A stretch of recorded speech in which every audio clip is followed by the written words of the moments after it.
Hey guys, tonight we travel back to a time of howling winds, salty fog, and the kind of crushing isolation that could make a monk beg for company. You're standing on the edge of Elizabethan England, literally. A craggy, barnacle-covered outpost clings to the coast, where your job is simple in theory. Keep a fire lit so ships don't slam themselves into the rocks. But of course, nothing is simple in the 1500s. You've been assigned to an early lighthouse, not the sleek, romantic kind you see on postcards. No, this is more like a stone chimney with ideas above its station. The air is thick with damp salt, the clouds are low, and the wind whistles through cracks in the masonry that shouldn't be there. The stairs creak beneath your boots, if there are stairs at all. Some of these towers didn't even bother just. Ladders, rope, or sheer desperation. So, before you get comfortable, take a moment to like the video and subscribe, but only if you genuinely enjoy what I do here. And feel free to drop your location and local time in the comments below. I love seeing where in the world you're listening from. Now, dim the lights, maybe turn on a fan for that soft background hum, and let's ease into tonight's journey. Together, you trudge up the winding trail toward your new post, your pack heavy with salted meat, tallow candles, and a letter of appointment sealed with wax and a royal stamp. You've been told this lighthouse, if one can be generous with the term, was ordered built after a merchant vessel called the Mary Swan shattered itself against these very cliffs. The wreckage is still visible in low tide. A carved nameplate, some ribs of wood poking through seaweed like bones. The air is sharp with brine. Your boots slip on wet rock. And then you see your tower. It looms like a petrified finger, pointing up at a sky that already seems to regret your presence.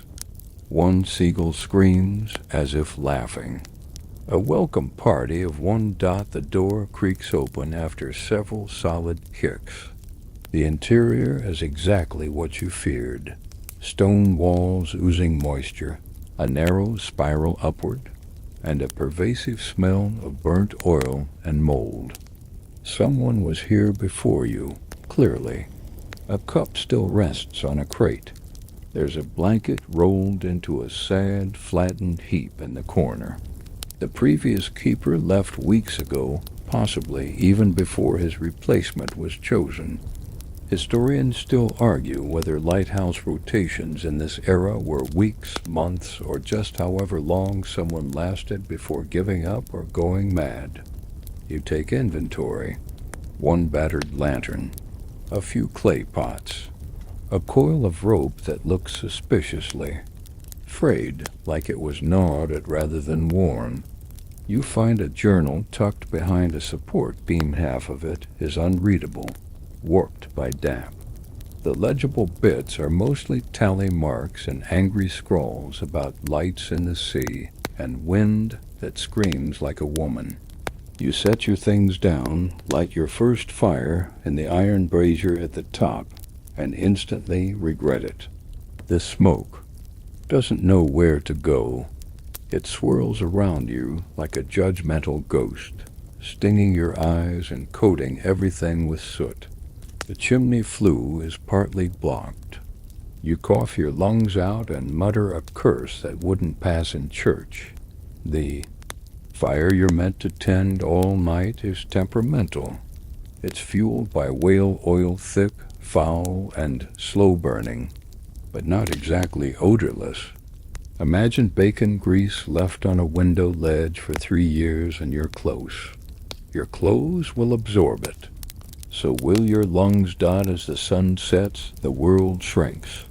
There are no nearby towns, no visible lights. Just black sea, crashing surf, and your own heartbeat for company. Somewhere below, seals bark and waves roar like they're fighting for space in the darkness. You squint into the distance, hoping your light, dim and sputtering as it is, might be enough to save someone. Or at least enough to not get you hanged for negligence. Because here's the twist. If a ship crashes while your beacon is out, you're responsible. Not nature. Not the ocean. You. That's the kind of accountability that keeps a man awake, staring into embers, whispering apologies to ghosts he hasn't met yet. It's only been one night, and already the tower feels like it's folding in. On you. You begin to notice little things. The rhythmic drip of water from the ceiling, the soft clink of metal where none should be, the way the wind sometimes moans in two distinct tones as if harmonizing with itself. You wrap your coat tighter, sit beside your fire, and try to ignore the creaking above. Elizabethan lighthouses weren't designed for comfort. They were designed for function, and even that's generous. In some cases, they weren't even operated by the crown, but leased out like bad apartments. You're likely here because someone at court owed someone else a favor, and your name ended up on a list titled expendable. Still, you try to sleep. You lay on a board with a sack of straw, nose filled with smoke, ears filled with wind, and a growing realization that this job on paper, so noble, might actually be slow. Smoky penance, you dream of crashing waves, of hands reaching from the sea, of ships with no crew. And when you wake, unsure if it's midnight or morning, your fire has gone out already. The first thing you notice when you wake is the cold dot, not the kind of chill that nudges you to reach for a thicker blanket. This is the bone-deep kind that makes your teeth ache and your joints feel older than they are. It's damp to everything, and the tower is damp. Your cloak, your bedding, the walls, even the salt in your beard. You sit up gradually and realize with a stab of panic that your fire is out. The beacon is dark. You scramble up the narrow steps slippery with condensation and some suspicious slime and burst into the lantern chamber. It's still dark outside. A fog has rolled in, thick and heavy, blanketing everything in silence. You can barely see your hand in front of your face, let alone any poor ship foolish enough to be navigating these waters. The brazier is cold. You fumble with your flint and steel, knuckles scraping the stone as you strike again and again. Eventually, a small spark catches. You feed it scraps of dried moss, then oil-soaked cloth. The flame coughs to life, hungry and weak. You grab the nearest bucket and ladle in the whale oil thick as honey and twice as awful dash-smelling dot. As the fire grows, the light begins to flicker through the crude glass windows, casting long shadows that dance in the mist like uncertain spirits. You truly hope that no ship passed in the night. No hull splintered. No lives ended because you overslept, but you'll never know, because if a ship did crash, it's gone now. Swallowed by the sea, tucked into a grave of coral and sand. There are no lifeboats, no flares, no rescue missions. It's just you and this tower. And maybe, if you're unlucky, the sound of something washing ashore in the days ahead. You descend the stairs, legs shaky, stomach growling. The pantry is a wooden crate and a shelf. That's it. Inside, hardtack biscuits so dry they might outlive you, 2 jars of pickled onions, and a slab of salt pork that's already got a suspicious green sheen on one edge. You weigh your options. You eat the green edge. You're not proud of it, but you're practical. There's also a pile of smoked fish, very smoked. Possibly smoked last year, possibly smoked in a previous life.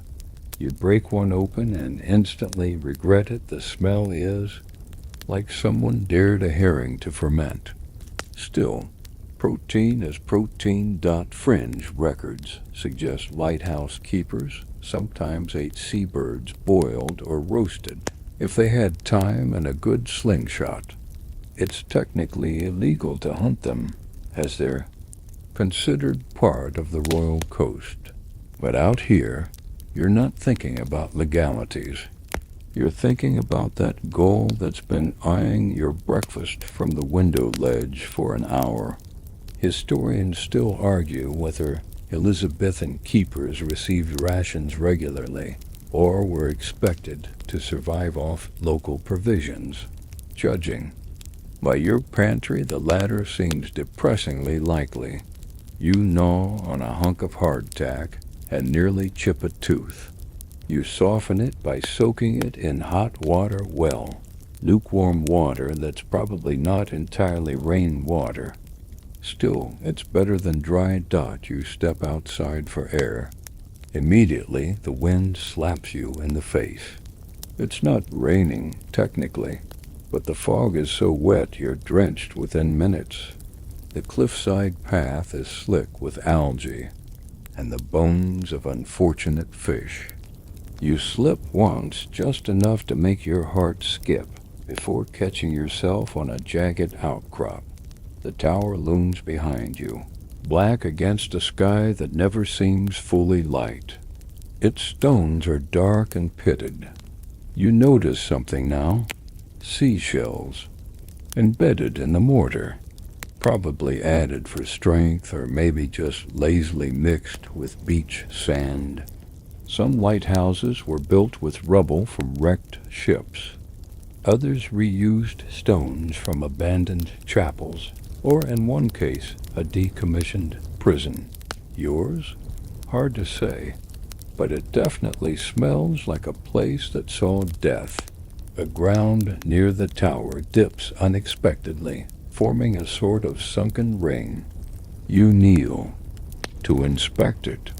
The soil is loose, soft, and laced with broken pottery and scraps of rusted metal. Could be a midden heap where the last keeper dumped trash. Could also be a shallow grave. Hard to tell. No plaque, no bones. Just a feeling dot as you walk back inside. A memory surfaces, something the old man at the port said before you departed. Built on bones and salt, that place takes more than it gives. At the time, you assumed it was just poetic old sailor nonsense. Now you're not so sure. You sit by the fire, rubbing your hands together, trying not to think about ghosts or graves or the sound you heard last night. That didn't quite belong to the wind. The journal you found earlier still rests nearby. You flip through it again. The handwriting worsens over time, tightens, twists. The final entry is little more than a spiral drawn over and over. A single word is scratched into the corner. Below, you don't sleep that night. Not really. You lie still. You listen. You swear you hear something tapping behind the walls, maybe a rat, maybe a rope left swaying in the draft. Maybe not.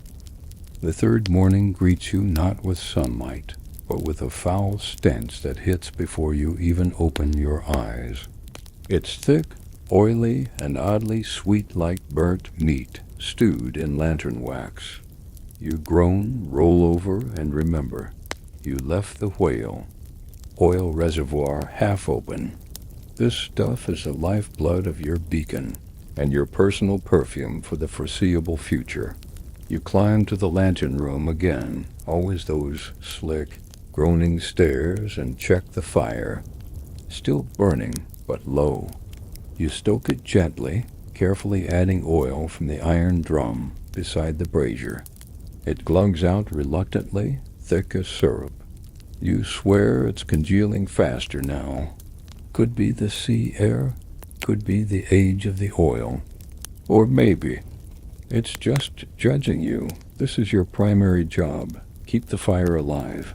And to do that, you need fuel. Lots of it. The logistics are absurd. In ideal conditions, a small Elizabethan lighthouse would burn through several gallons of oil per night. But ideal isn't in your vocabulary anymore. Storm winds steal heat. Damp air smothers flames. And the mirrors, well, they're not really mirrors. Your light source sits behind crude reflectors made of burnished metal, often just polished brass or tin hammered into curved sheets. Their job? To throw your tiny flame out toward the sea in a desperate, shimmering cone of warning. Their reality? They mostly reflect your face back at you like a smug, soot-streaked ghost. Historians still debate how effective these systems really were. Some believe they served more as a gesture of goodwill. Look, we tried, than any reliable warning device. Others insist they saved hundreds of lives. One thing's for sure, you're not betting your life on this glow reaching more than a few hundred yards in the fog dot as the morning wears on. You take inventory of your oil stores. One barrel nearly empty. One sealed drum that smells ... off. You open it cautiously and recoil. Rancid, possibly tainted with seawater, possibly cursed. You seal it back up and whisper an apology to whatever poor whale it came from. Whale oil, by the way, doesn't come easy. It means an entire creature massive, majestic, full of blubber, was dragged onto a beach or flensed at sea, boiled down to its greasy essence, then funneled into barrels and carted across miserable terrain to towers like yours. All for the chance that it might burn steadily for 8 hours and not explode. A fair trade? You think of the whalers half-frozen, blood-slick, and reeking who provided this horror juice. You almost pity them, almost dot, but now it's your job to keep that juice burning. To keep the fire alive, you head to the storehouse attached to the tower. Storehouse is generous. It's more of a lean-to shack built from driftwood and prayers. Inside, coils of rope, a barrel of sand, several buckets, some with holes, and a pair of ancient tongs that look like they once pinched heretics. Tucked in the corner is a funnel carved from wood and wrapped in leather used for transferring oil without spilling too much. It's cracked. Of course it is. You spend half an hour trying to siphon what you can into usable containers, your hands slick and stinking. One bucket slips and spills across the stone floor. You curse under your breath, more from the waste than the cleanup. Oil stains everything. Your boots are soaked. Your cuffs are sticky. Your hair, well, you try not to touch your hair anymore. You've started wearing your cap indoors just so you don't have to feel it brush your neck like a wet sponge. You finally manage to prepare the next night's fuel. You set it near the brazier, careful not to crowd the flame. One misstep and the whole tower could ignite. That's not a joke. Early lighthouses occasionally burned to the ground. Some were wooden. Some just got too hot. A spark, a breeze, and boom, an inferno. The keeper's final performance. You check your fire again. Still burning. You whisper thanks to it, just in case. It's not that you're superstitious, exactly, but you've noticed yourself muttering to the flame more and more. giving it names, negotiating with it, threatening it gently when it flickers. Too low dot, you go outside for air. The wind is calmer today. Gulls circle above, screaming as always. One dive bombs you and nearly takes your cap off. You shout and throw a pebble. It misses, of course. Gulls are invincible. You wander toward the cliff's edge and pause. There's a large, pale object nestled among the rocks below. You squint, a barrel drifted in on the tide, maybe from a wreck or a careless merchant. You scramble down the slippery path, carefully this time, remembering your last brush with gravity, and make your way to the beach. The barrel is intact, sealed, marked with a faded crest. You pry it open with a stick. Inside, more oil dot. It smells slightly better than what you've got. Still terrible, but usable. You roll it back to the tower like a bizarre treasure chest. You stash it next to the others and pat it fondly. A gift from the sea. Or bait. Hard to tell any more dot as night falls. You light the beacon again. The fire sputters to life. You adjust the reflectors, polish one half-heartedly with your sleeve, and settle in for another long, oily vigil. The tower creaks. The wind moans. Your clothes smell like the end of the world, but the fire burns, and that, for tonight, is enough. You wake to a scratching sound, not the dramatic kind, like claws on a window pane. No, this is smaller, persistent, invasive. You sit up slowly, listening. There it is again, just beneath the floorboards, or inside the wall.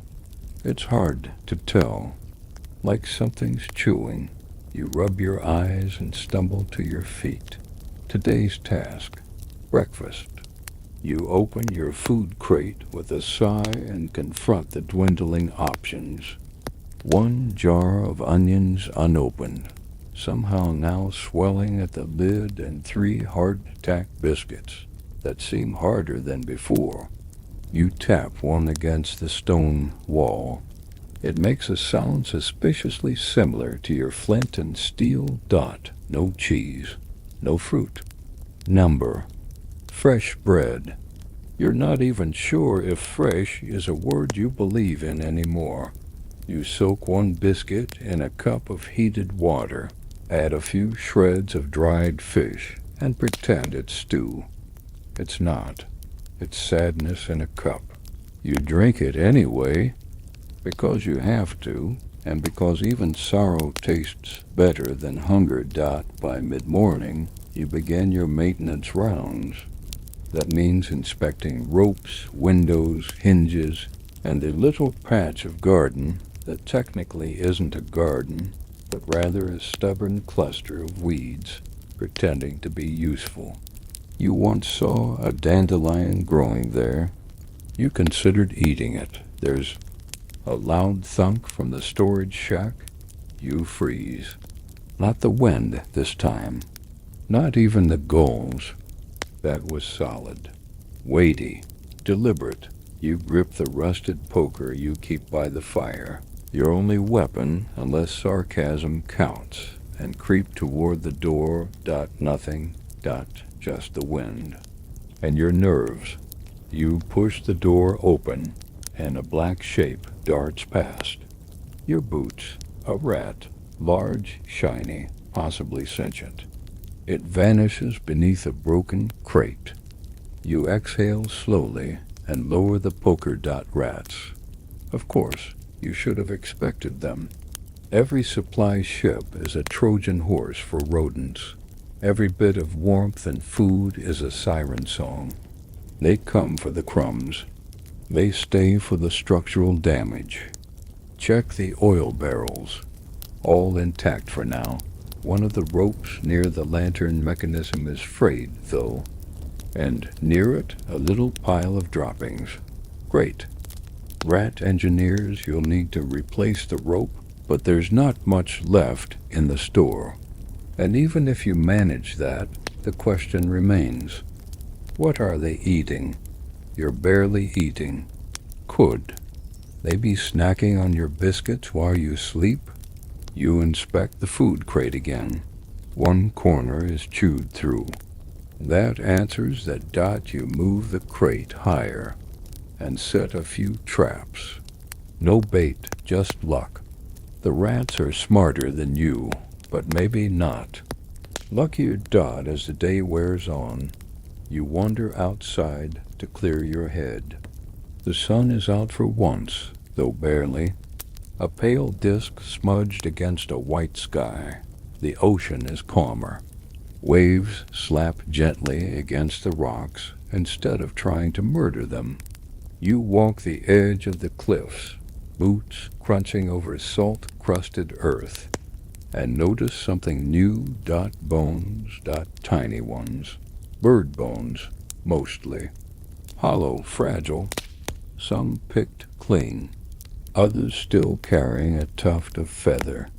A few larger ones mixed in, perhaps, the fox, long gone. You glance toward the tower, then toward the sea.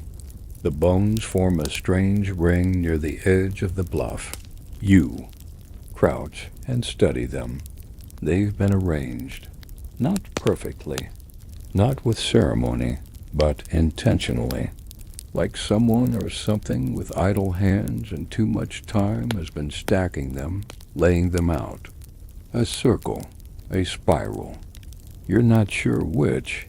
Historians still argue whether early lighthouse keepers engaged in ritual, behavior to cope with isolation, simple carvings, repetitive stacking, or prayers scribbled on stones. Some dismiss it as madness. Others call it adaptation. You just call it creepy. You don't touch the bones. You walk back slowly, watching the wind shuffle through the grasses like fingers brushing a scalp.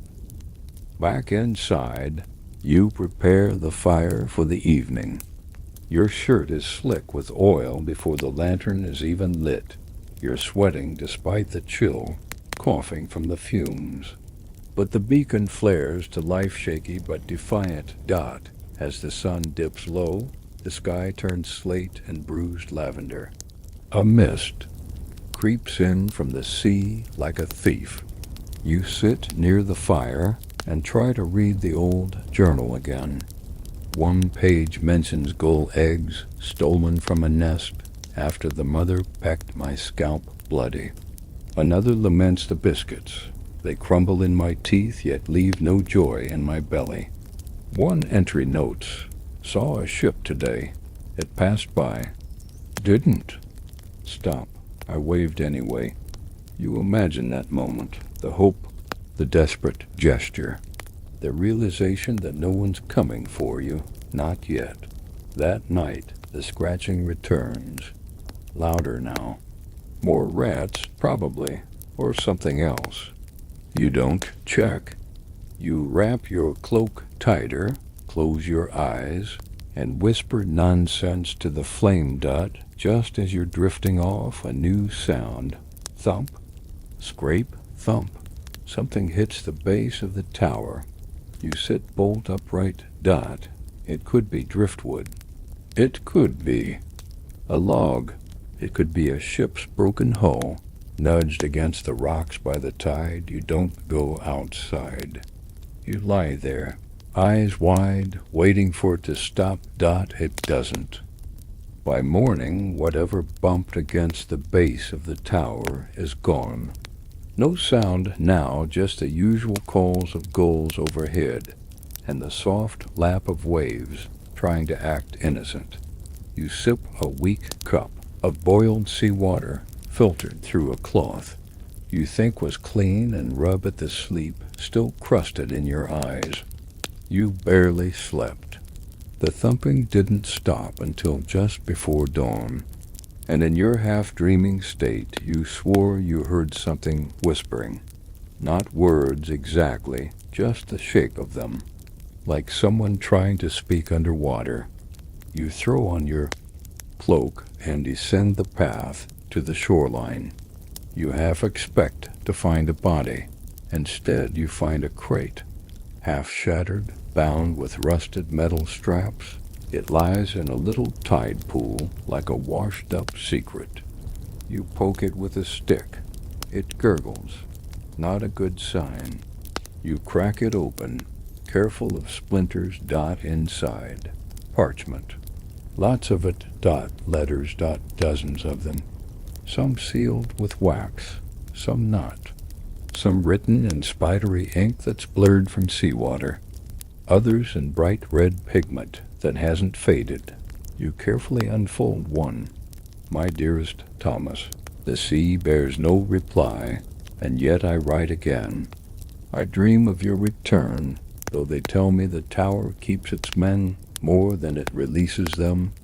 You scan the rest love letters, orders, warnings, petitions, all addressed to different lighthouse keepers, and none of them ever made it inland. You carry a handful back with you. They're damp, curling at the edges, but they feel sacred. Human. You spread them on a flat rock to dry. As you read, the wind tugs at the corners like it wants them back. You weigh them down with bits of broken brick and whisper, "Not yet." There's no postal service out here. Messages are delivered by luck, tide, and desperate hope. Sometimes you scrawl a letter, seal it with wax, tie it to a cork, and fling it into the waves like a prayer. If you're lucky, someone finds it. More likely it sinks or drifts forever, unread. Historians still debate how frequently keepers in the 1500s received correspondence. Some claim weekly visits from supply boats. Others say months could pass with no word, no food, no fuel. You're starting to believe the latter. You've seen no boat since you arrived. You've heard no bell, no call, no oar slap. Just water, just sky, just this tower. Inside the lantern room, you find a logbook dry enough to write in. You add a note, found lost mail from previous keepers. Possible wreckage, no sign of bodies. You pause, then add, "I think someone wanted them to stay forgotten." You return to your routine cleaning the soot from the reflectors, trimming the wick, checking for rat activity. The traps are untouched. Of course, they've grown bold. You hear a scratching again and turn sharply. Nothing. And then something new. A faint voice. You freeze. It's high-pitched, muffled, indistinct. You creep toward the stairs, heart hammering, ears straining. "Hello?" You stop. Wait. Nothing. You call out, "Who's there?" No reply. You descend, each creaky step screaming like an accusation. You reach the base of the tower. The door is shut. The air smells like old rope and oil. Then, again soft and trembling, as if carried on a thread of wind. Help. Your skin goes cold. You rush outside. No one. Just the rocks, the surf, and the wind curling back to sea. You call again. Silence. Could be the gulls. Could be your mind. You tell yourself that as you walk back inside. Could be anything. The rest of the day you feel like you're being watched. Not in a paranoid way, just a constant sense of being noticed. Like the tower itself is listening. Like it wants to speak, but doesn't know how. You cook dinner, if you can call it that. A boiled onion and a chunk of fish that flakes apart like wet paper. You chew slowly, watching the fire. You reread one of the water-stained letters. The tower has a voice, I swear it. Not in words, in groans, in sighs. In dreams I don't remember, but wake up crying from. You fold the letter carefully, tuck it into your own logbook, and place the others in a tin to keep them safe. You consider writing a reply dot to no one, or to everyone, just so there's something to hold on to. At night, the wind changes direction. It no longer moans. It whispers Dot, and it whispers your name. You don't sleep. You sit by the fire, wide-eyed, the tongs in your lap like a makeshift spear. You tell yourself the wind is just wind. But deep down, something inside you wonders, what happens to all the letters never answered? And what happens to the people who wrote them? The fog doesn't lift the next morning. It thickens. You wake not to sunlight, but to a pale, sour glow leaking in through the narrow slits of the tower's stone. The kind of light that doesn't make shadows, just washes everything out into a damp, cold smear. You stumble up to the lantern room, dreading what you'll see. Or rather, what you won't. The world has vanished. There's no sea, no sky, not even the cliff edge. Just milky gray in every direction. If there are ships out there, they're navigating by gut feeling and prayer. You light the beacon early. There's no real day to wait for today. The fire sputters and pops as the oil catches. Smoke curls against the glass, already damp from condensation. You wipe it away with your sleeve. The cloth comes away black. You mutter something unrepeatable to the flame. This, you think, is the worst part. Not the cold, not the rats, not the meals of mold and hope. It's the not knowing. The fog closes in, and you lose the horizon, your sense of time, even your sense of scale. You could be the only person left in the world. That's when you start seeing lights. It starts as a flicker in the distance. You blink. Rub your eyes. It's still there. A faint yellow shimmer, low to the water, barely visible through the curtain of mist. You lean out of the window, squinting hard. Maybe it's another beacon, though the next lighthouse is miles away. Maybe a fishing boat. Maybe something else. It vanishes. A few hours later, it returns. But in a different spot. You don't move. You don't call out. You just stare. A moment later, it's gone again. You check the logbook. The previous keeper noted something similar. Saw a light offshore. No vessel, no sound. Possibly a spirit. Flame? Locals say to ignore it. I tried. You pace the tower, nerves twitching. There are stories of phantom lights, ghostly lanterns that appear just before a shipwreck. Will-o'-the-wisps, they call them in the lowlands. Or corpse candles. They lure sailors to their deaths. Or sometimes lighthouses to madness. Historians still argue whether these lights were real. Phenomena, natural gas igniting over marshy waters, or just exhausted eyes and overactive minds. But the effect is the same. They make you doubt what's real. And once that doubt settles in, it doesn't leave. You tell yourself it's nothing. You say it out loud just to hear your voice. But that night, as you tend the flame, the lights come closer. Now there are two. They float, yes, float above the surf, bobbing in slow, dreamlike patterns. You hold your breath. They don't flicker. Like fire, they glow, steady and unnatural, pale yellow, almost golden. You move to the window. One light drifts toward the base of the tower. You lean out, but the mist hides the rocks below. The light pulses once, and then disappears. Just dash gone. You step back. Heart pounding, the cold sweat sticking your shirt to your back. Dot, it doesn't make sense. None of it, but something inside you feels seen. You tend the fire with trembling hands. You add extra oil. The flame hisses at you like it's offended. You try to focus on practical things. Coiling rope. Checking the oil funnel. You hum to yourself a low tune from childhood, something about a miller and a fox. You don't even remember the words, just the melody. The rats are quiet tonight. That's worse, Dot, because now it means they're listening too. Later, just before sleep, if you can call it that, you hear a knock. Dot, 3 soft taps at the door. Your blood turns to ice.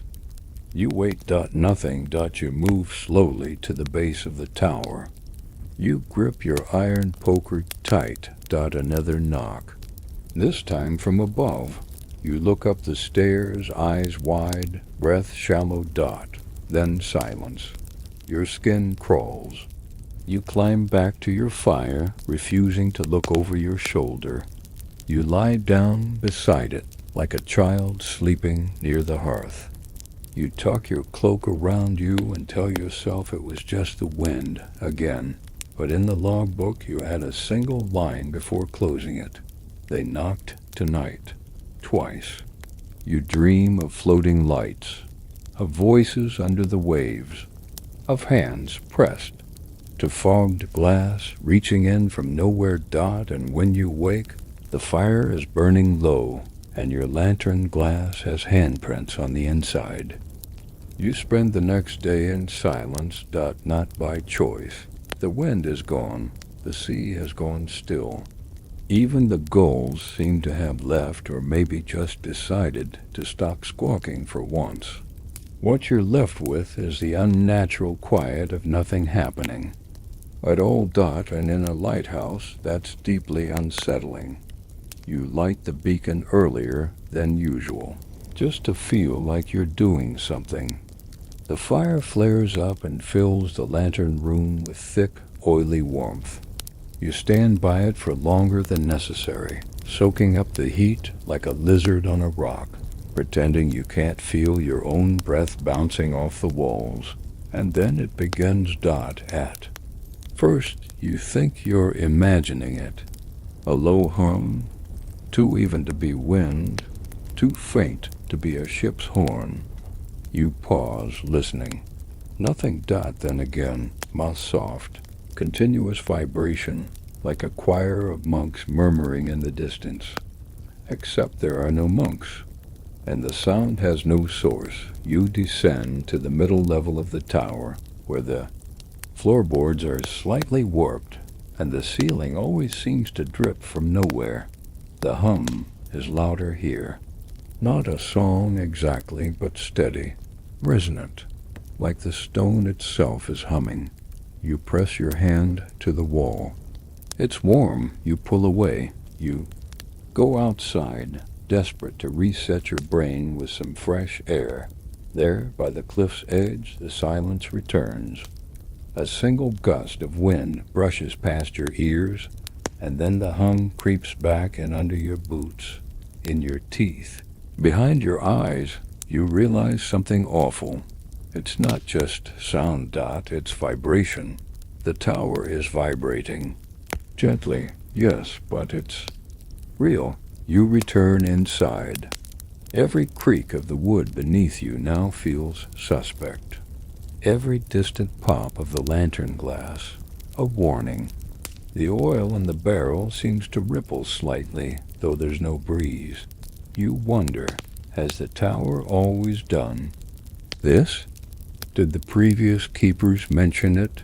You check the journal again. One line stands out. The hum gets louder when no one speaks. You don't want to test that. Dot, so you talk. You talk to the walls, to the fire, to the rats. You recite nursery rhymes. You whisper bits of songs. You tell stories you barely remember. Anything to keep words in the air. Dot, because when you stop, You hear it again. Worse still, other noises begin to layer in. A low creak, a slow grind, the occasional soft knock, like a chair being dragged on stone far below. You check every level of the tower. The lantern room is intact, the midsection unchanged. Even the storage lean-to looks undisturbed, save for a new hole in one of the barrels which you hope was made by a rat. Then, from above dash thud dot you freeze. There's nothing above the lantern room dot except the roof, which no one can reach. You wait, ears sharp, nerves frayed dot another thud lighter this time. Then a scrape.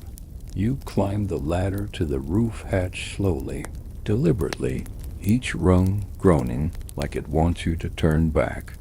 You unbolt the hatch and push it open dot nothing dot just sea mist and roof tiles crusted with salt. You step out cautiously.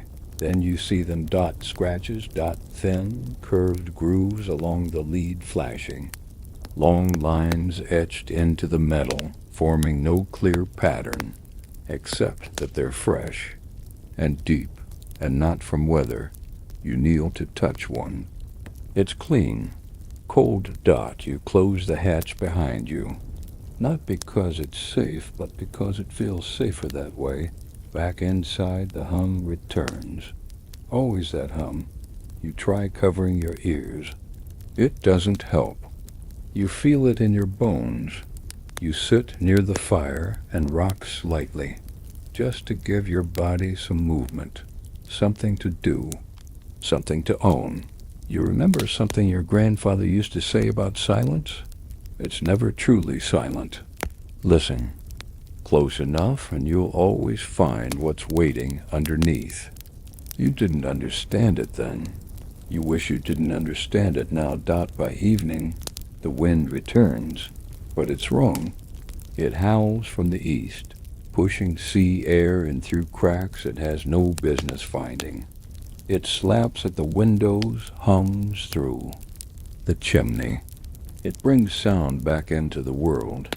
Yes, but not peace dot, because now you know the tower makes its own noise, and you're no longer sure who's responsible for it. That night, the fire burns low. You watch it flicker and sway like it's dancing to a rhythm only the tower can hear. You lie down near the warm stone, wrap your cloak tight, and breathe slowly. Just before your eyes close, you hear one final whisper from the upper levels dot a soft sigh, not yours. You've started naming the storms dot because no one else will. And because they keep showing up like old acquaintances, rude, loud, and uninvited dot tonight, it's screaming mad Margaret.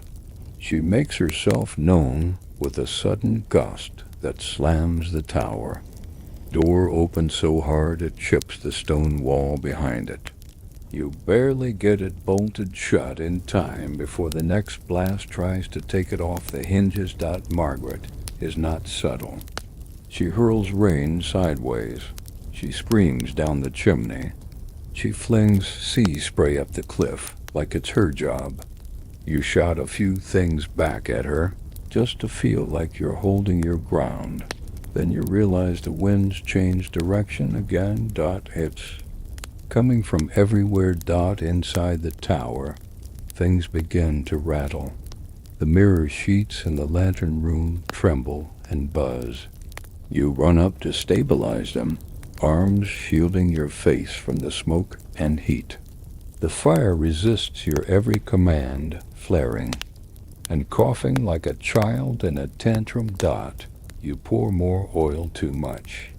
The flame surges up, licking at the stone arch above.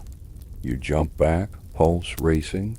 The air turns thick and dizzying. A chunk of soot drops from the chimney with a wet plop. Welcome to storm duty in Elizabethan England. No raincoat. No forecast. Just you, a half-burning bucket of whale oil, and an angry sky that wants you dead. You try shouting over the wind again. This time, it answers. A voice not yours echoes faintly from the base of the tower. A low moan, male, drawn out, impossible. You freeze, then lurch down the spiral, steps 2 at a time, hand trailing the wall for balance. When you reach the base, you throw open the door, expecting what? A ghost? A sailor? A priest ready to bless the structure? But there's nothing, only the rain, bouncing off stone in frantic patterns.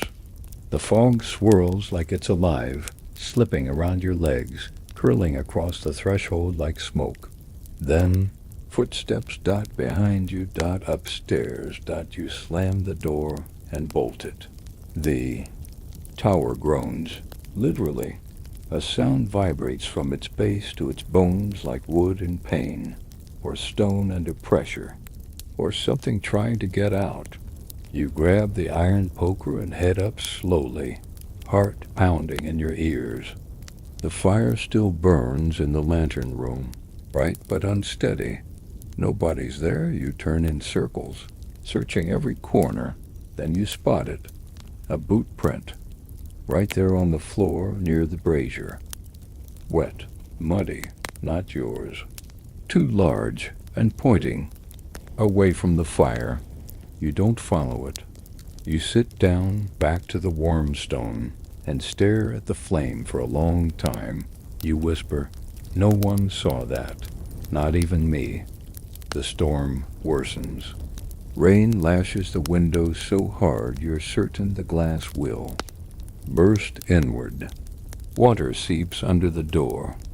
The tower rocks ever so slightly, as if Margaret herself has grabbed hold and is shaking it like a toy. Historians still argue whether lighthouses of this era were truly storm-proof.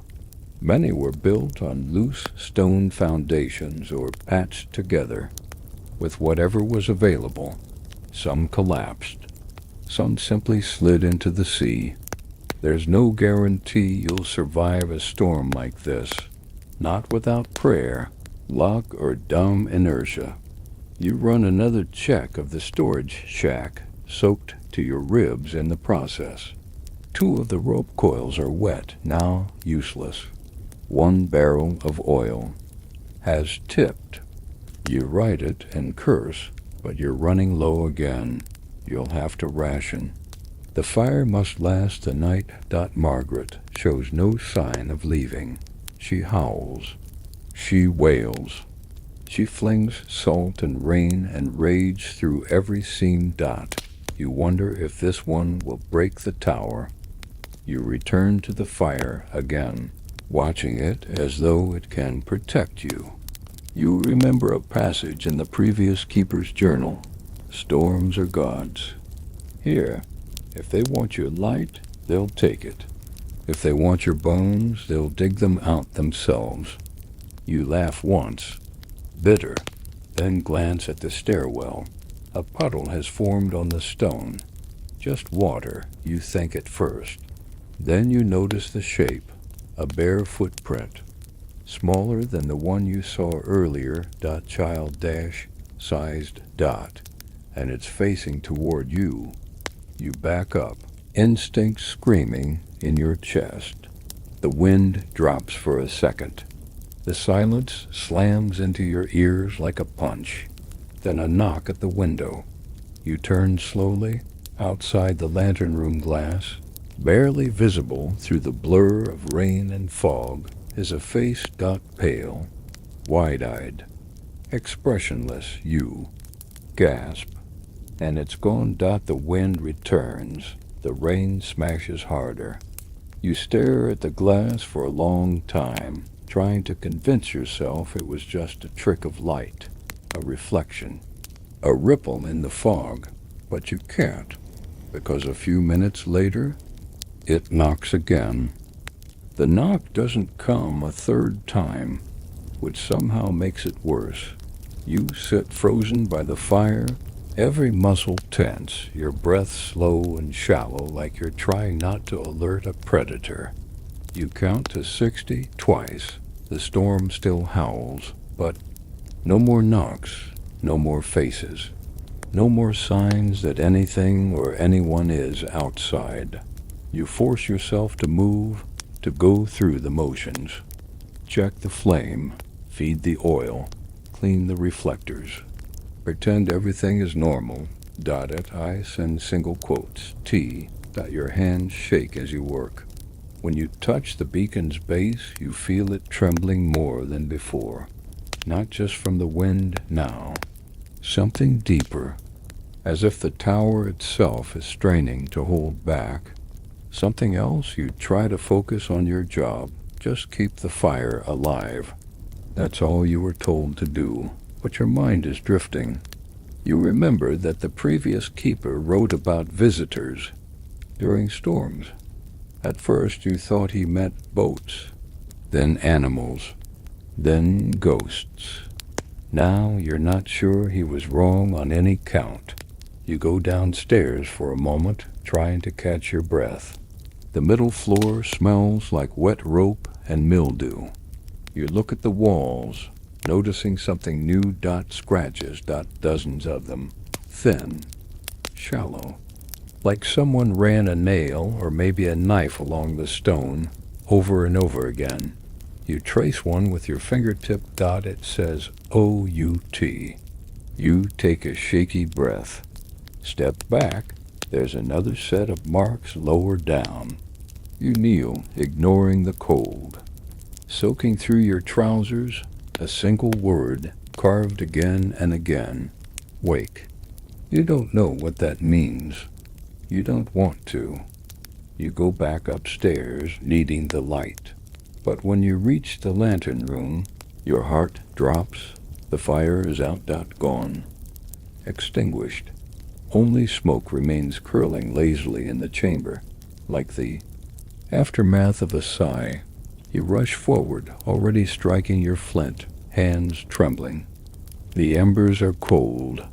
You try to coax them back, but nothing takes. You dump the last of the kindling. You feed it oil. Still nothing. Panic flares in your chest. You were supposed to keep the fire going. You were meant to. This was your one task. The one thing that mattered. You lean over the brazier, close to the blackened grate, and whisper, "Come on, please." The flame doesn't return. Then faintly, you hear it. Wood. Breaking. You rush to the window. At first you see only the churning dark of the sea, stormlight glinting off waves. Then you see it a ship, or rather what's left of one. Half. The hull is visible, rising and falling in the surf.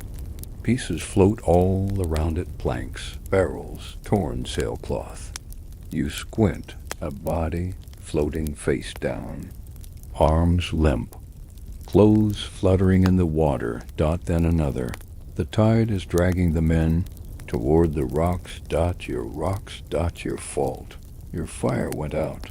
You turn away from the window and sink to the floor, hands covering your face. You don't cry.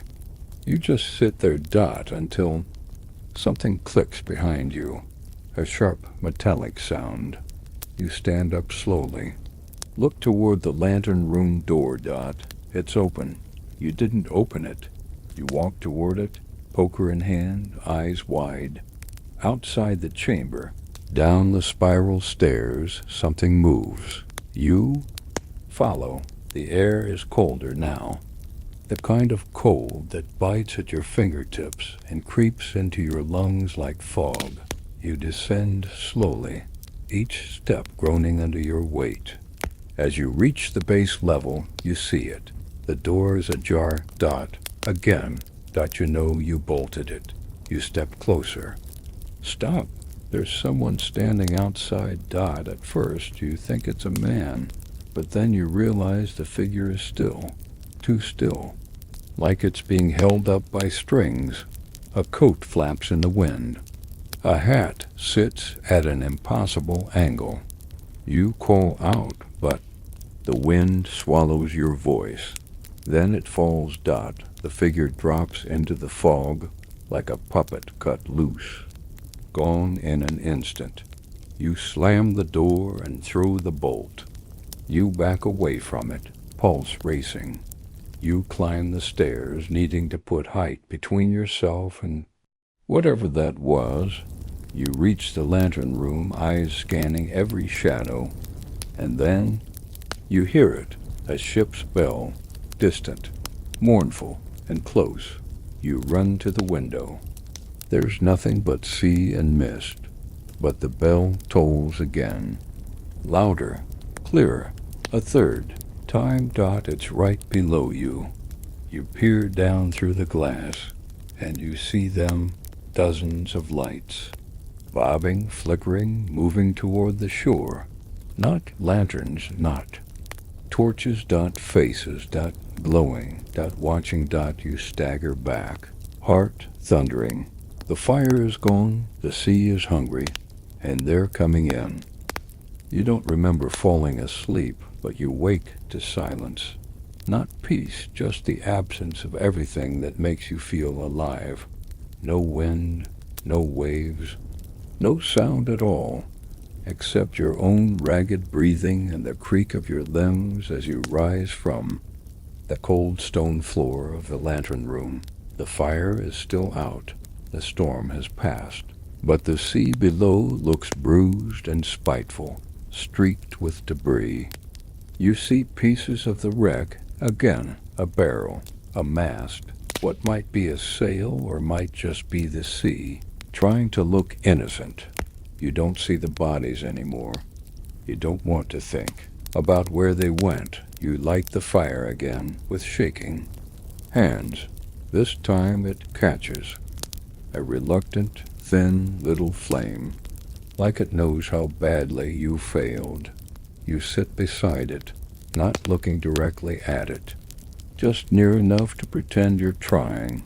That's when the knock comes, not from outside, from below. 3. Slow, deliberate knocks from under the floorboards. You freeze. You whisper, no. The knocks return soft, not urgent, more like a reminder. A polite one, but firm. The kind that says you forgot something. You descend the tower slowly. The spiral stair groans under your steps. You pass the middle level and glance at the scratches. On the wall now joined by a new one. A long vertical line. Fresh. You don't stop. Dot at the base. You crouch and knock back. Dot once. Dot twice. Dot silence. Dot. Then dash click. Dot the trapdoor. You never noticed it before. In the far corner behind a stack of oil barrels, almost invisible unless you were looking for it, which now, clearly, you are. Dot, it opens easily. That's the first surprise. A ladder descends into darkness. Not natural darkness, either. This is the kind that feels thick, heavy, like it's pressing up against the hatch. Trying to climb out. Dot, you go down. Dot, because of course you do. The air changes immediately. It smells of salt and rust and something older, something like forgotten teeth, and prayers no one finished saying. You step off the ladder into a chamber of rough stone. It's much older than the rest of the tower. The walls here weren't built, they were carved. Maybe by hands. Maybe not. Your breath fogs in the air. Dot, there are objects here. Things left behind. A cracked mirror. A pile of burnt wood. Ropes knotted and coiled in impossible patterns. And a chair. Someone sitting in it. You don't scream. You don't run. You simply stand there, staring at the shape slumped forward. It's skeletal, wrapped in the tatters of what might once have been a uniform. On the floor nearby, a rusted lantern shattered, an empty inkwell, and a single line scratched into the stone beside it. Still on watch. You back away slowly, every muscle in your legs screaming to bolt. The air shifts. Behind you, you turn nothing then dash voices from above. You scramble up the ladder, nearly slipping on the rungs. You burst back into the base level of the tower and slam the trapdoor shut. You push an oil barrel over it for good measure. You stand there panting, heart hammering, sweat freezing on your neck. Then the main door bursts open, and 3 men in cloaks stride in, water streaming from their shoulders, collars high and stiff, faces pale and suspicious. Royal inspectors. Finally. They glance around the room like they already don't like what they see. One of them sneers at the mess. Another sniffs the air and gags theatrically. The third points to the stairs. We'll see the beacon now. You nod numbly. Lead them up. The lantern room still stinks of smoke and guilt. The fire burns. Barely. They inspect everything with the detached cruelty of people who've never been cold, never been alone, never scrubbed soot off stone with their own hands. One flips open the logbook. Frowns. You failed to maintain illumination during the storm? You nod again. No use lying. It's all in the wreckage below. They exchange glances. Unacceptable, one murmurs. Another jots something down with a quill. The scratch of it feels louder than the sea. They turn to go. Wait, you say, hoarse. There was someone, something down. They stop and laugh. Royal Court laughs. The kind that sounds expensive. You're not the first to say that. One of them smirks. Every keeper starts seeing things after a few weeks here. The other mutters, it's the fumes. Whale oil turns the brain soft. You watch them. Leave. They offer no help, no supplies, no replacement. Just a warning. Keep the fire lit, or don't bother lighting anything again. They vanish into the fog like ghosts in powdered wigs. You return to the lantern room. The wind picks up. So does the humming, but this time it's not just under the floor. It's inside the walls. And behind you, in the lantern's faint reflection, you see another figure standing beside you. Then it's gone. You try to convince yourself that it was just a reflection of the inspector, even though you watch them all walk out. Even though the figure in the glass was far too tall, even though it didn't move. But denial is an excellent companion in the lighthouse. Almost as reliable as whale oil. Almost. You stay awake that night, sitting by the fire with your back to the wall. You listen to the humming, no longer just an undertone. Now a slow, steady rhythm like breathing. Deep breathing. The kind you'd expect from something very large and very old. The fire burns low. You let it. You're tired of feeding it things. You consider opening the trapdoor again, but you don't. Instead, you do something worse. You climb to the lantern room and open the door to the outer catwalk. You haven't done this before. There's never been a reason, but tonight the sky is unusually clear. The stars shimmer faintly. The sea stretches out like black glass. You stand at the edge of the railing, breathing it in. Salt, mist, cold. And then you look up, and you see them, faint shapes, drifting through the air above the water, glowing lightly like embers or jellyfish. Dozens of them, maybe more, floating, turning. You blink, they're still there. Lights, lanterns, spirits, reflections. They drift silently, and they're coming toward the lighthouse. Not quickly, not threateningly, just confidently. like they've been invited. You back inside, locking the door behind you, Dot, and then you go up, Dot, higher than you've ever gone, Dot, to the top of the lantern chamber, where the final hatch opens onto the very top of the tower. The maintenance perch, Dot, the wind is stronger. Up here, the light from the beacon filters through the slatted glass, casting strange shadows. The flame beneath you crackles. Uncertain, Dot, you look down, Dots, when you see it. The lantern room floor, from above, is glowing, but not from the flame. From beneath the flame, a circular pattern, faintly etched into the stone, is now visible. Lines, swirls, something geometric, or maybe just madness. You never noticed it before. Perhaps it only appears when the flame is low, or perhaps you weren't meant to see it. You climb down. Fast, you kneel beside the brazier, staring at the pattern. You wipe away soot and ash. The shape becomes clearer. It's a symbol, or a seal. You trace it with your finger, Dot, it hums beneath your touch. You recoil. You didn't imagine it, Dot, it's real.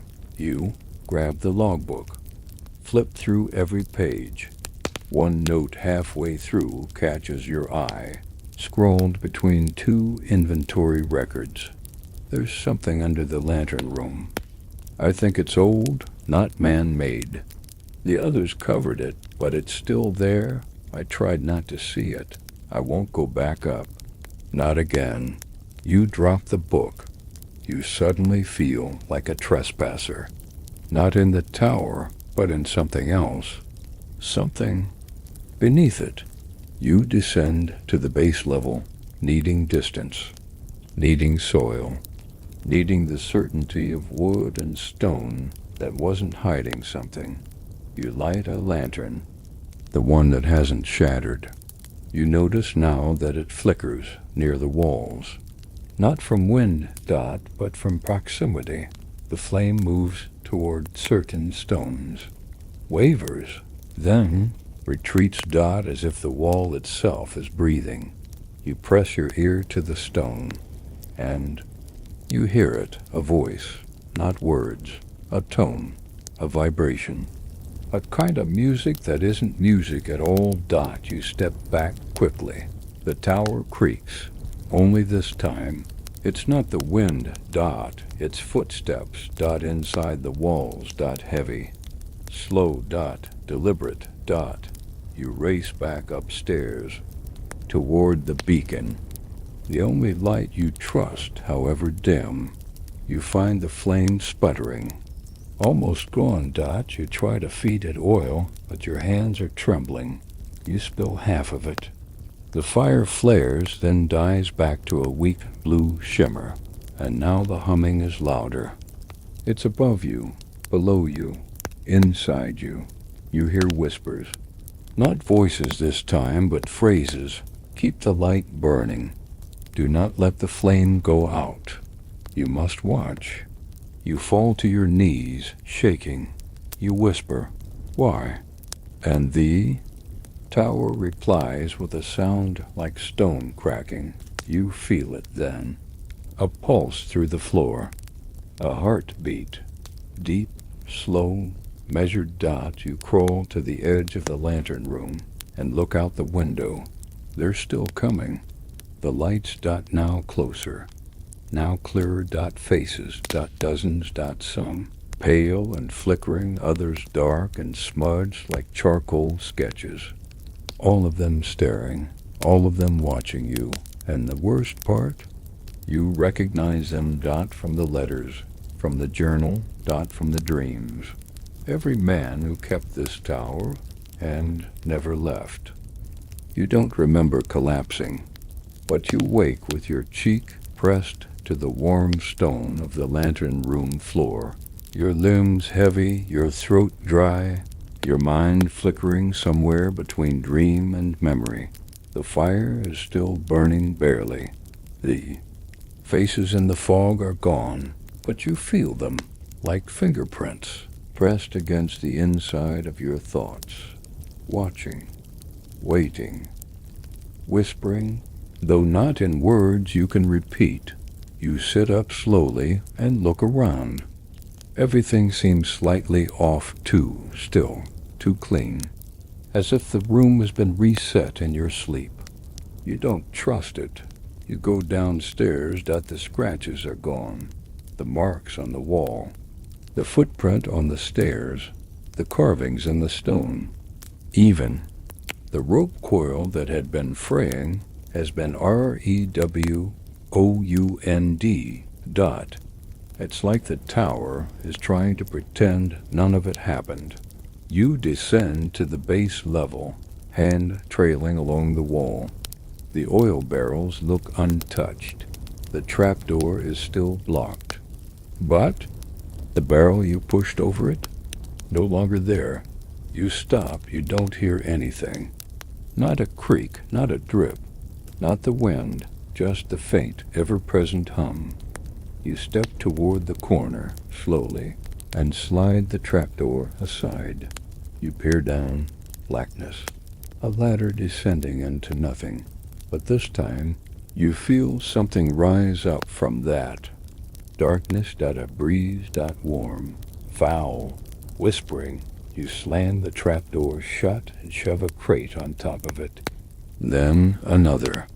Then a third. You stand back, shaking, and that's when you hear the chanting dot. It's faint, distant, like voices echoing through water, coming from far below, drifting upward through stone and time. You don't speak the language. You're not sure anyone does. You go outside, desperate for air. You stumble out into gray morning light, panting, sweat clinging to your neck despite the chill. And then you hear something worse than chanting. A bell from offshore. The bell. You turn toward the sound, and there it is again. A ship, intact, sailing slowly into view. You blink hard, but it doesn't vanish. Its sails are torn, but it moves like it's being pulled. Not by wind, not by oar, but by something else. It doesn't fly any flag. No name on the hull, just wood. Ancient, blackened by salt and time, gliding toward the rocks. You look for signs of life, and you see one dot at the bow. A man stands, face obscured, robes flapping, still as death. He raises one hand. Points. At you.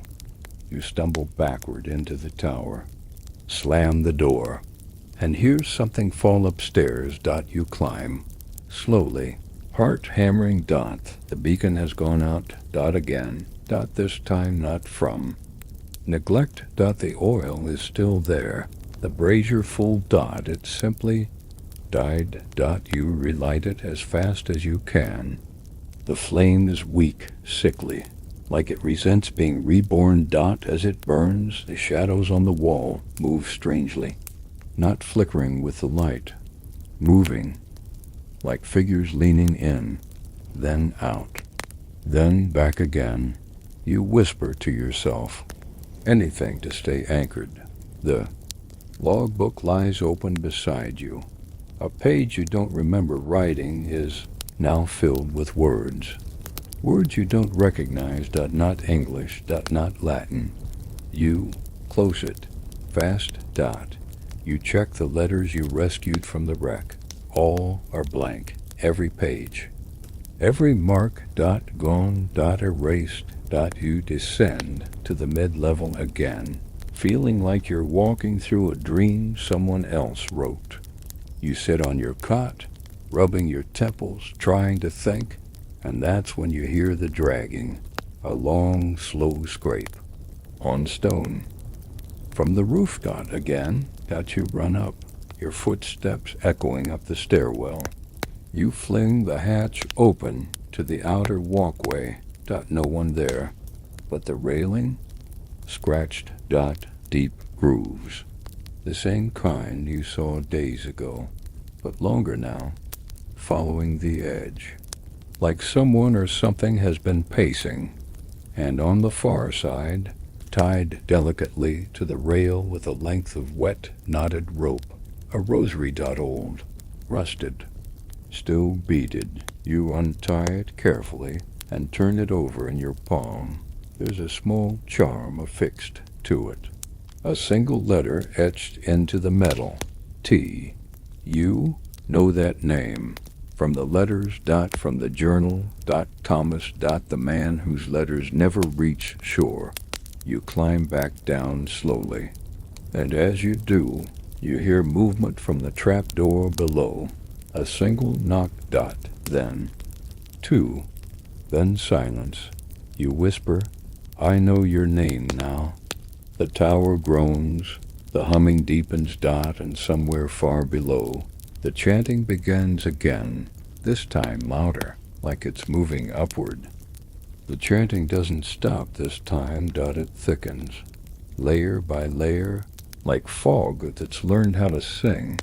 The sound rises from the base of the tower and slips through every crack, every seam, every keyhole and stairwell. It doesn't rush, it seeps. Slowly, deliberately, you climb to the lantern room. Heart-pounding dot, the beacon is still burning. Barely, you kneel and feed it more oil. Not because you believe it'll help, just because you have nothing else to do. The flame flutters nervously as if aware it's no longer the most powerful thing in the room. You try to hum, just to keep your voice present in the air, but your throat won't work properly. It's too dry, too tight, like the air itself is resisting sound that doesn't belong to the chorus below. You hear a soft clink behind. You turn. The rosary you brought up earlier, Thomas's rosary, is moving. The beads are swaying slowly, gently, not from wind. There is no wind in here. They sway like a pendulum dot, ticking dot, telling time, counting down. You whisper, no. And it stops. You descend the stairs again, more out of instinct than reason. You need to see the trapdoor. You need to know if it's still. Closed dot when you reach the base. The crate you placed over it is gone dot, just gone. The trapdoor is wide open. The ladder below gleams slightly in the dim light of your lantern. It's wet. Like it's sweating. You should run. You should flee. Instead, you descend because you have to. Because if you don't, whatever's beneath the tower will come up to meet you dot. The ladder groans under your weight. The air down here is even warmer than before, and even fouler, like rot that's been praying. You reach the bottom, the same carved chamber as before, but it has changed. The chair where the skeletal figure once sat is empty now. The mirror is. Oh, the ropes are rearranged dot, and in the center of the floor, surrounded by carefully placed stones, lies a second beacon, smaller, cruder, not built from whale oil and brass, but from twisted driftwood and what looks like blackened bone. A flame flickers atop it. Pale blue dot, it casts no heat, only shadow. You step closer and see that the flame somehow is burning without fuel dot. Then you realize what the shadows around it look like dot, people dot, dozens dot, all facing inward, all watching the blue flame, all silent. You take a breath, and one of the shadows turns toward you dot, not fully, just slightly, just enough to show you a sliver of face. A familiarity dot, it's the man from the wreck, the one who pointed at you. His face is wrong now, stretched, staring, mouth open in something that is not quite a scream, not quite a grin. You stagger back, your foot hits something, a metal box. You crouch and open it. Inside, letters dot, the same ones you thought you saved, only burned, curled at the edges, blackened dot, and atop them another rosary, this one with no initials. You drop it and run Dot up the ladder, through the base, slamming the trapdoor shut behind you. You don't bother with crates this time. You just run back to the lantern room, back to the only light you still somewhat understand. The beacon burns strong now, brighter than it has in days. You kneel and stare into it, begging it to keep burning, to keep you burning. And then a voice speaks behind you, Dot clearly, Dot familiar, Dot double quotes. Why did you let it go out? You turn Dot Thomas, Dot standing in the doorway, Dot solid, Dot real, Dot not alive, Dot not exactly. His clothes are soaked, his skin pallid, his eyes almost kind. You don't speak. He doesn't step closer. He just nods toward the fire. You still have time. Then he's gone. Not faded, Dot gone. Dot you collapse beside the fire and whisper, I won't let it go out again. The tower sighs, Dot, and 4. The first time in days you feel it relax, Dot, just a little. The humming quiets. The wind returns normal wind, with normal sounds. The sea hisses gently in the distance. The flame crackles once, then settles, and the letters back in your coat pocket, Dot unburned, Dot restored, Dot you. Hold them close and breathe. You're still here, but you no longer believe that's entirely your doing. You sleep that night with your back against the lantern wall, the fire beside you like an old friend who just barely forgives your mistakes, Dot. It's the first sleep in days that doesn't come with knocking, moaning, or ghostly whisper chanting. From beneath the floorboards, no storm lashes the glass. No strangers appear at the railing. No ship's bell tolls. Only the steady breath of the ocean below Dot and the warmth of the flame above Dot in the morning. Everything feels lighter. Not better, just less awful. The fire stayed lit all night, and the fog outside has thinned to a pale haze that almost passes for daylight. You stretch, knees popping, bones stiff from stone and fear.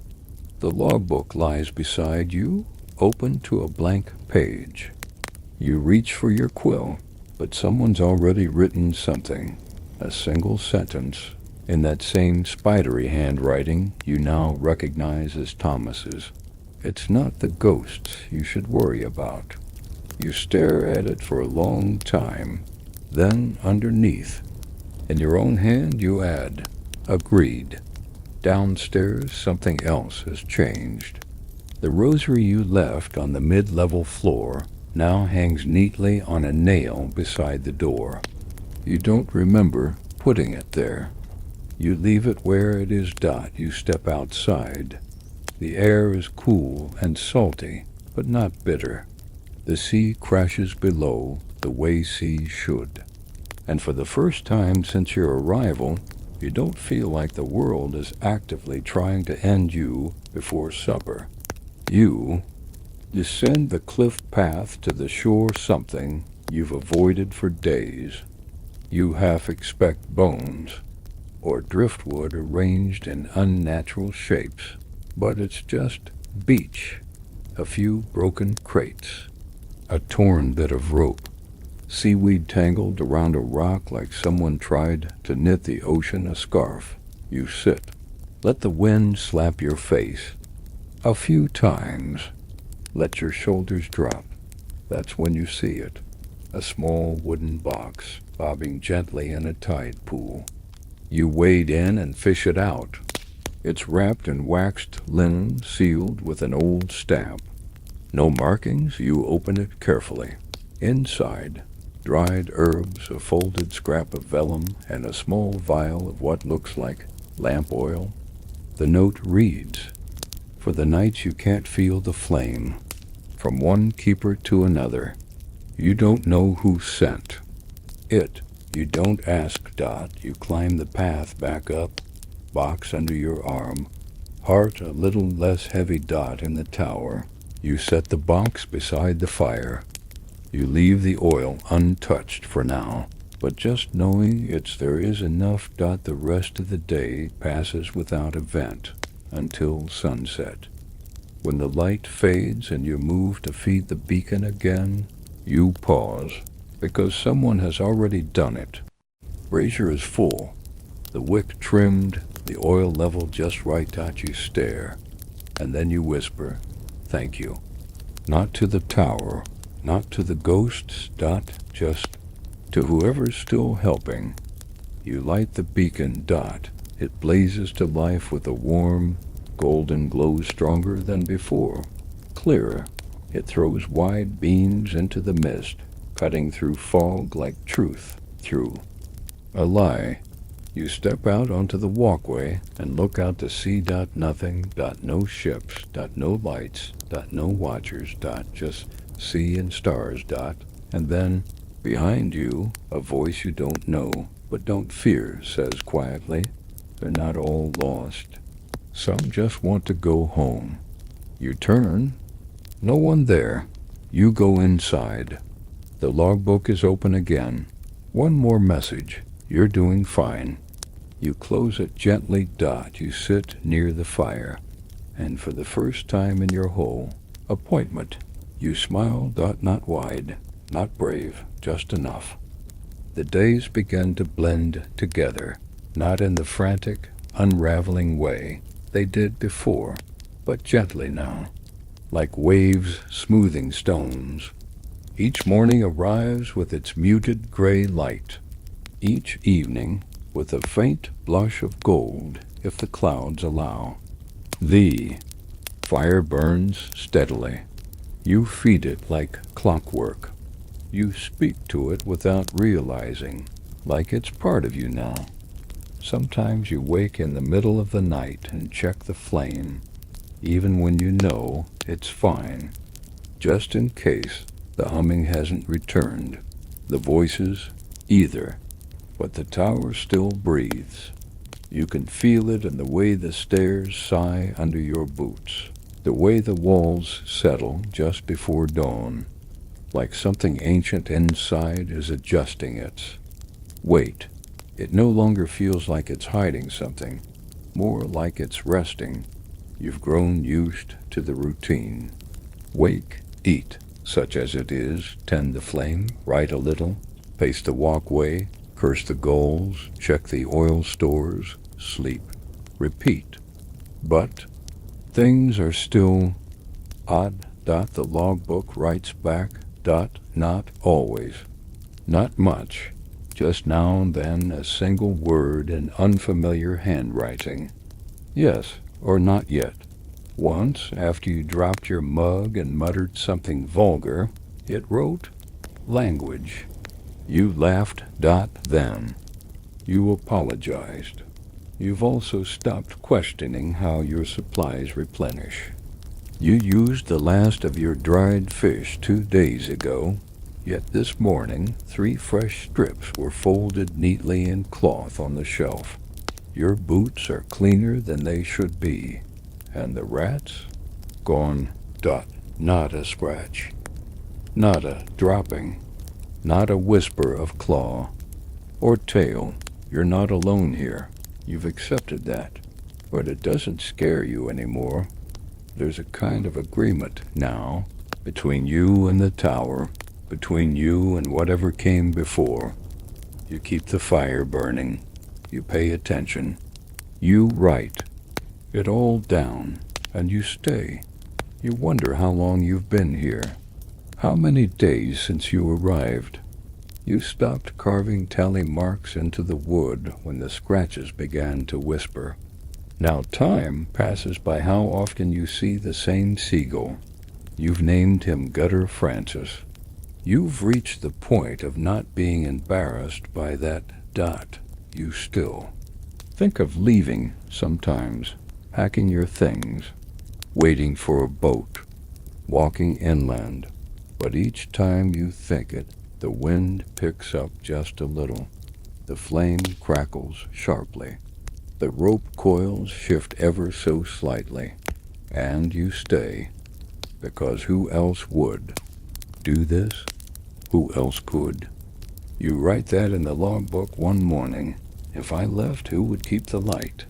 And underneath, someone replies, exactly. One afternoon, during a particularly calm stretch, you walk down to the beach again. There, half buried in sand and kelp, you find a shard of glass curved, weathered green. From a bottle, maybe, or an old lamp. You turn it over in your hand, watching the sunlight play through it. A perfect lens, a beacon in miniature. You carry it back and place it beside the brazier. The tower seems to approve. The flame flares briefly, then settles. You speak out loud, not expecting a response. How many of us have been here?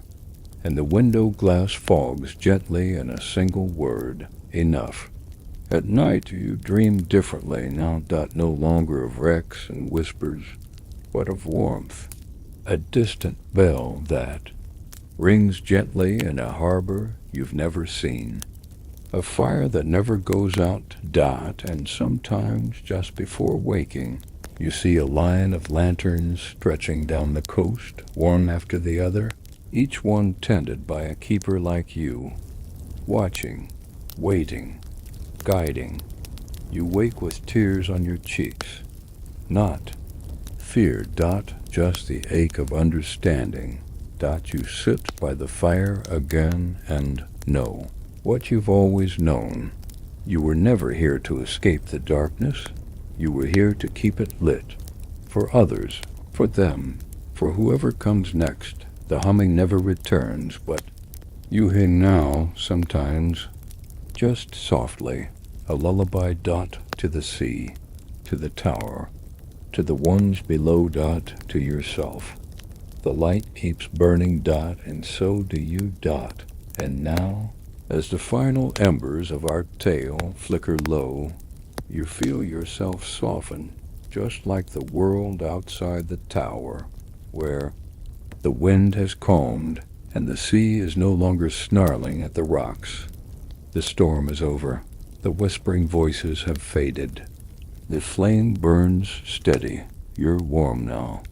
Maybe for the first time, the firelight casts a gentle glow across the stones, stretching shadows like sleepy arms. The tower breathes with you. Each exhale slow and long, wrapped in the comfort of silence and rhythm. No ghosts, no secrets. Just the hush of distant waves and the quiet crackle of oil-fed light. The ledger is closed. The lantern trimmed. You're safe. The door is bolted. The mist stays outside. Everything that needed to be seen has been seen. Everything that needed to be heard has been whispered. And whatever remains will wait.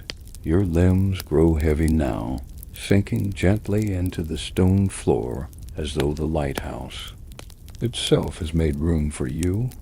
A cushion of stillness surrounds you. The cold no longer bites. The flame no longer accuses. The night no longer watches. Let your breath slow. Let your eyelids fall like curtains drawn to keep the light in. The sea keeps moving, but tonight it does so without taking anything from you. So sleep now, keeper of the flame. You've earned your rest. Tomorrow you'll wake again.